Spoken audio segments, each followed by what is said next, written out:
31. Tidak sedikit orang berkumpul mengelilingi mereka. Melihat kejadian ini, mereka menunjuk Jensen. Anak ini terlalu kejam. Tidak apa kalau kamu tidak memberinya uang, tapi kenapa dia harus memukulnya? Bahkan pengemis itu juga menggertak. Dia tidak punya hati sama sekali. Dia pasti akan menderita di masa depan. Biarkan dia membayar kompensasinya. Bukankah pengemis juga manusia?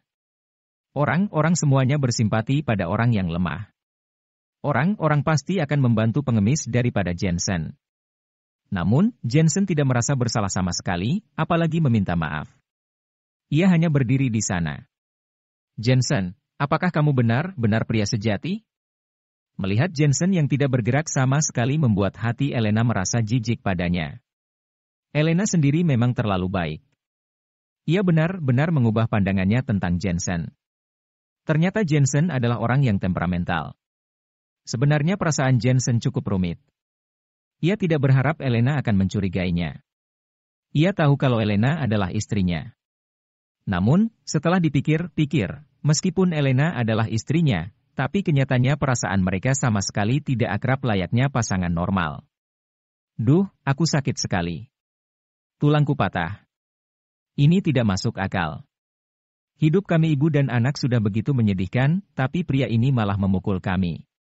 Apakah tidak ada keadilan dalam dunia masyarakat ini? Wanita itu menangis terseduh-seduh. Itu menyebabkan orang-orang yang lewat jadi bersimpati padanya dan terus menyalahkan Jensen. Elena, kok kamu ada di sini? Saat ini seorang pria jakung mengenakan pakaian olahraga berjalan cepat menghampirinya. Wakil Ketua Jeffrey. Melihat rekan kerjanya jelas membuat Jensen terkejut. Pria itu mengangguk. Ia berjongkok memeriksa wanita itu.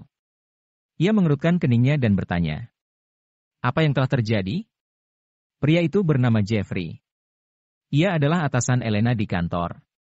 Ia juga wakil ketua polisi kota dan baru datang sebagai anggota baru di tim Elena. Perasaannya sedikit aneh terhadap Elena. Alasan utamanya adalah karena Elena sangat cantik dan memiliki rasa keadilan.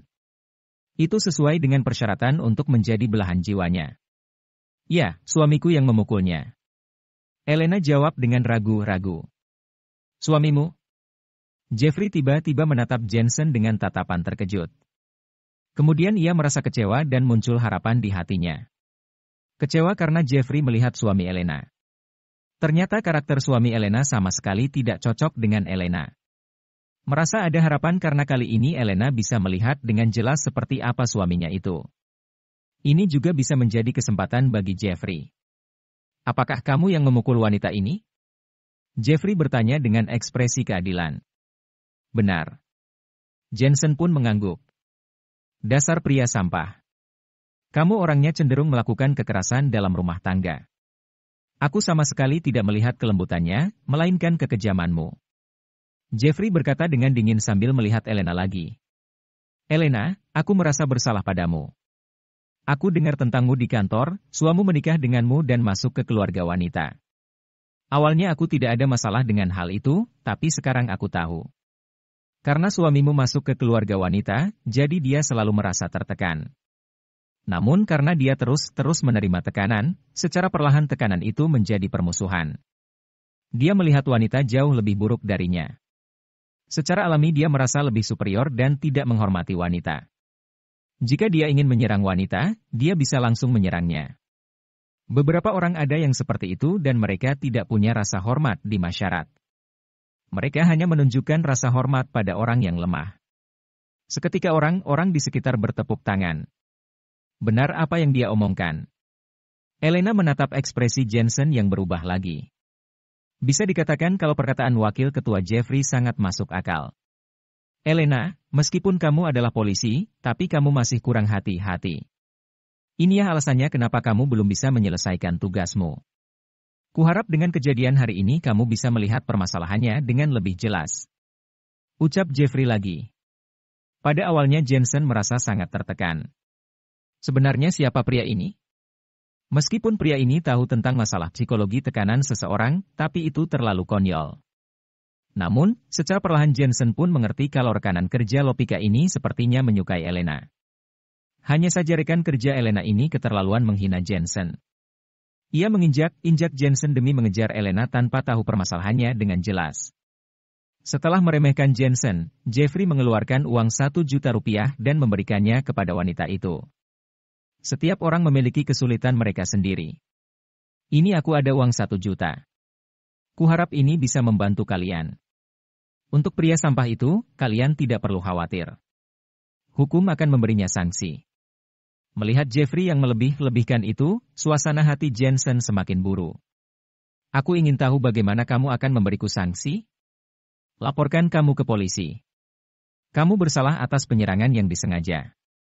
Jika wanita ini menolak untuk berdamai, kamu akan dikenai sanksi hukum. Jeffrey mendengus dingin, lalu mengeluarkan ponselnya untuk menelepon. Meskipun Jeffrey juga polisi, tapi bagian ini bukan tanggung jawabnya. Jadi, ia memberitahu pada rekan kerjanya di kantor untuk datang ke sini. Lapor polisi? Jensen pun menggeleng. Kamu takut? Jeffrey melihat Jensen dengan jijik. Kenapa aku harus takut? Ditambah lagi kamu adalah rekan kerja Elena.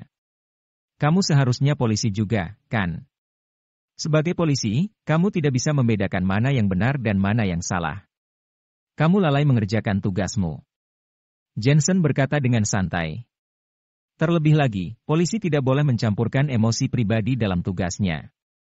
Akan tetapi kamu jelas tidak melakukan hal itu. Kamu tidak pantas menjadi polisi. Kamu bercanda. Jeffrey berbicara sambil menatap Jensen. Saat Elena melihat Jeffrey yang melapor ke polisi, hatinya tidak bisa untuk tidak khawatir pada Jensen. Jika Jensen tertangkap, ia tidak tahu bagaimana ia akan memberitahu pada orang tuanya. Suara sirine berbunyi dari kejauhan. Beberapa saat kemudian, kerumunan itu dipisahkan dan beberapa orang berseragam polisi perlahan datang menghampiri. Melihat para petugas polisi, orang-orang yang menonton jadi menantikannya. Mereka melihat Jensen sambil terus-terusan mencibir. Hanya mata wanita itu yang tampak panik. Salah satu pria parubaya berusia 40 tahunan itu menatap Jeffrey terkejut dan berkata, Jeffrey, kenapa kamu bisa ada di sini? Ketua Max, saya menemukan kasus kecil, tapi ini perkara warga sipil yang bukan yurisdiksi saya, jadi saya menyuruh kalian untuk datang melihatnya. Jeffrey tersenyum sopan dan menceritakan seluruh permasalahannya. Setelah selesai bercerita, ia menunjuk Jensen lagi. Dia adalah suami Elena, tapi orangnya cenderung kasar, jadi dia harus diadili sesuai hukum. Lagi pula banyak orang yang menonton di sini. Dia sengaja melukai seseorang dan memprovokasi masalah. Setelah mendengar pokok masalahnya, beberapa petugas polisi pun melihat ke arah Jensen. Mereka juga terkejut kalau Jensen adalah suami Elena. Elena adalah polwan idaman di kantor polisi mereka.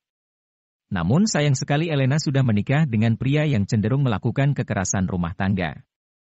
Ini membuat mereka diam-diam merasa tidak pantas untuk Elena. Pria itu juga tidak pantas untuk Elena. Dia hanya melakukan tindak kejahatan sekali. Aku pikir dia tidak sengaja. Elena buru-buru memohon. Meskipun ia sangat kecewa terhadap Elena, tapi bagaimanapun juga Elena adalah suaminya. Elena, tidak ada pilihan lain. Kami hanya bisa menindaklanjuti kasus ini. Pria parubaya berusia 40 tahunan itu menghela napas, lalu berjalan menghampiri Jensen. Namun, sebelum pria parubaya itu membuka mulutnya, Jensen sudah membuka mulutnya duluan. Pas sekali kalian datang ke sini. Aku juga ingin melapor ke polisi. Kamu melapor ke polisi? Kamu bahkan mengadili pengemis ini duluan, tapi kamu masih berani lapor polisi? Jeffrey merasa itu sangat lucu. Menurutnya, suami Elena tidak ingin merusak citranya di depan Elena. Namun, semua bukti dan saksi ada di sini. Apakah suami Jensen ini masih ingin berdalih? Jensen mengabaikan Jeffrey, lalu melihat ke pria parubaya itu dan berkata, alasan utama aku memukulnya adalah karena aku merasa wanita ini melakukan kesalahan besar.